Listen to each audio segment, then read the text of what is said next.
is based on the story of the Frog Prince. He's been enchanted by a witch or a fairy, and she turned him into a frog, as happens a lot back in that day, apparently. And we've captured a scene from the story.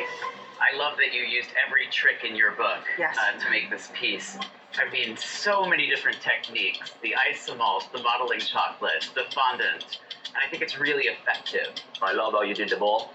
Also the way you pour the isomalt, you can see all those lines. It looks like the water actually have movement. But I think the frog could have had more detail on the body. I would have loved to have seen maybe some luster to get like the scaly, wet frog. Unless he's old and wrinkly, which is kind of what he But looks he's- like, slimy, which is kind of what I think of a frog is slimy, and he looks slimy. I just see the white popping through, and I wish it had been more covered. Michael and Shane, Hi. do you guys want to share with the judges what your fairy tale story is? We did Jack and the Beanstalk, running from the giant after he stole the harp, the goose with the golden eggs. He is super cute. I'm into Did you it. love his hair and his hat? Yeah. I love the height that you got and the movement of the beanstalk. I think that's really effective. And the way you have the roots kind of spreading out. I like what you've done with the actual branch. Jack, it's really cool, you know, with a little hat on top of it and the hair and everything. But you could have done a little bit more, you know. Even those eggs, you know, you could have dusted with gold, you know, and then out of the sudden you have something that is completely different, you know, and it pops. Also, your stalk is peeling. I can see the structure underneath the stalk. It's sloppy and patchy. So even if you had gone over with straight water and just massaged that seam, you could have made it look more cohesive and less patchy. Thank you, John. Thank you. Mackenzie and Lindsay, Hi.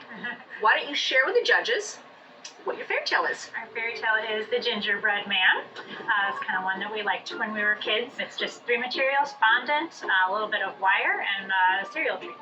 I mean, your fox is foxy. The face, the proportion is really cool. I mean, it looks really, really nice, you know, super cool.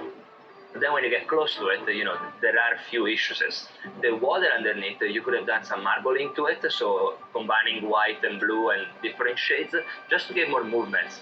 Your gingerbread man is more like a dough man. When you think about a gingerbread man, you think about being stamped out and rigid and one-dimensional. Mary Beth and Joe, Giada. you make. So the fairy tale that we chose was The Thumb-Sized Princess. And this is the part in the beginning of the story where she's sleeping in her walnut shell. So we tried to keep it the stuff that we did when we first started. So it's hand sculpting, fondant, hand piped candy melt. I mean, you guys accomplished so much. I can't believe you did this in an hour. Like, I think the rose blanket is awesome. The way you got the curve of the petals using gum paste was super smart, because that's what most sugar flower petals are made from. But then the places where I really wish you had focused, you didn't, like her face. I wish she had spent some more time in makeup. Me too. She got lip injection, maybe. I think you did too much. You take away some of this element, it's much more cleaner design. You know, do a simpler job, but do it right. Right. And you win the competition like that, you know. Teens,